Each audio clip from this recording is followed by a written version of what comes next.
Hello, my name is Adam Faisal and I am the group leader for Phytani Moden. Phytani Moden is a Sulam student group formed for SIF 3018 Physics for Work course. Our journey started on the 19th of March 2025 when we were asked to pick what topic we wanted to do for our Sulam project. We were given a list and we looked through each option. The most interesting one to us was smart agriculture technologies. So that was going to be our main objective, our main topic for our project. Now, we didn't have an easy start. Smart agriculture technologies is not a field of physics directly. Instead, we had to go digging around the physics department looking for researchers who were involved in this field. It turns out that we have researchers who were given grants by palm oil companies to do research on the technologies that can be implemented on palm oil estates.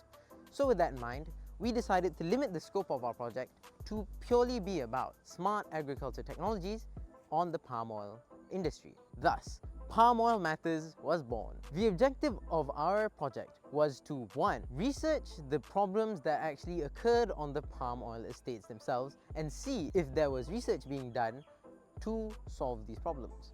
And second of all, was to raise awareness about palm oil industry, about smart agriculture technologies, just in general. There were 2 objectives for Palm Oil Matters. Number 1, go to the palm oil estates and figure out what problems they had.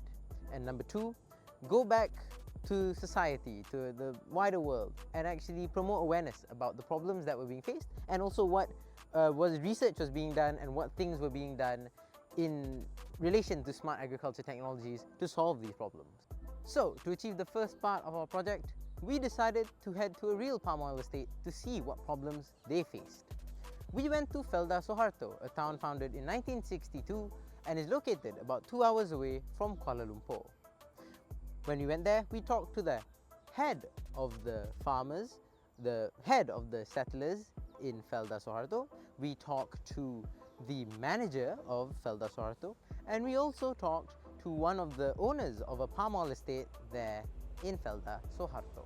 From the people of Felda Soeharto, we found 2 main problems. Number 1, a manpower issue. For areas like Felda Soeharto, where most of the estates were worked by the settlers themselves once upon a time, nowadays there is a lack of people who are actually working on the farms on the part of the settlers. So, to cover this manpower issue, Felda has to import foreign workers to come and work on the farm. But after COVID, after a lot of travel restrictions and just generally a global recession, we don't have as many foreign workers that are coming to Malaysia as before. So, this is why there is a large push for mechanization in the palm oil industry, which is exactly what one of our researchers at University Malaya was doing research about. Dengan company lain, diorang macam nak ke arah mechanized workforce kan.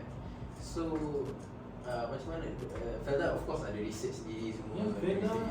Felda pun kita ke arah mechanizing. Sebab tu di sini kita masuk mechanizing. Komodo tu dah ke mechanizing. Komodo kita ada pakai traktor, kita pakai beam system, kita pakai traktor Brember tu. Traktor tu boleh dia ambil bawah sakit taruh dalam. Memang Felda tu ke arah mechanizing tu dimakan kos. Punca dia dulu sebab buruh susah masuk. Akan datang memang kita buruh akan berkurang ke arah. Problem number 2, not harvesting the palm oil fruit at the right time. Macam kalau hujan kan cepat masak. Tapi kita tunggu masa yang lama, ada efek ke untuk buah tu? Ada efek. Buah tu dia akan mula gugur, banyak semua gugur. Kalau kita petik pun silap-silap ada yang dah busuk. Busuk tu dia bau tengik. Dan buah tu akan dihantar pada kilang untuk proses. So kalau macam yang masak sangat, ada kilang macam reject ke macam? Tak ada. Biasanya dia orang reject yang mentah, mengkal. Mengkal macam ni lah, yang hitam. Kalau yang macam ni, dia dah mula gugur. Ni dah okey, dah boleh ambil. Dia dah mula gugur macam ni. Sebiji, 2 biji dah mula gugur, dah boleh ambil. Kalau belum gugur lagi, dia masih, walaupun dia kuning, tapi dia masih hitam lagi kan. Itu mengkal, dia orang akan tolak. Palm oil fruit needs to be ripe to be processed into oil.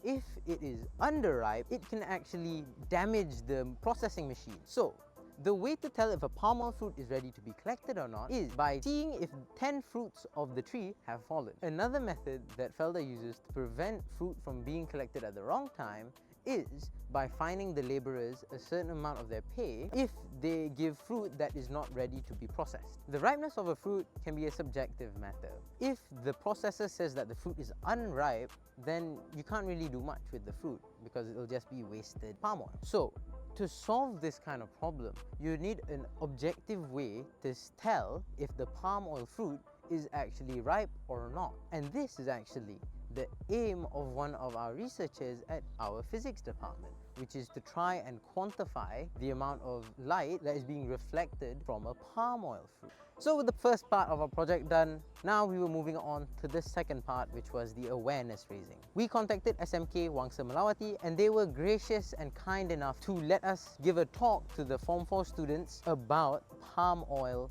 matters.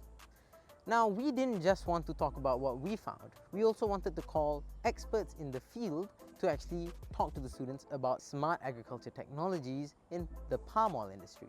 So we called Wild Asia, a leader in helping businesses implement sustainable practices primarily in the palm oil industry. We called them to give a talk about sensors and how they relate to the palm oil industry. On the 13th of June 2025, our team with 2 representatives from Wild Asia came to SMK Wangsa Melawati to give a talk to 43 of their students. This is a small montage of what happened on that day.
Body odor rate is going to decrease the value of the crop that means less money.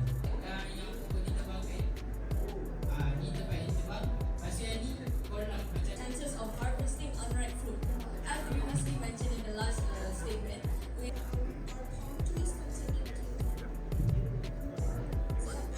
our farm and the way that we place them. Dan sama sendiri nama saya Alia dan saya daripada kelas Sains. Jadi kepada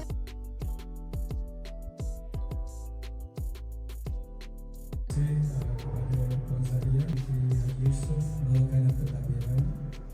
Bisa kebanyakan kita telah terima kasih.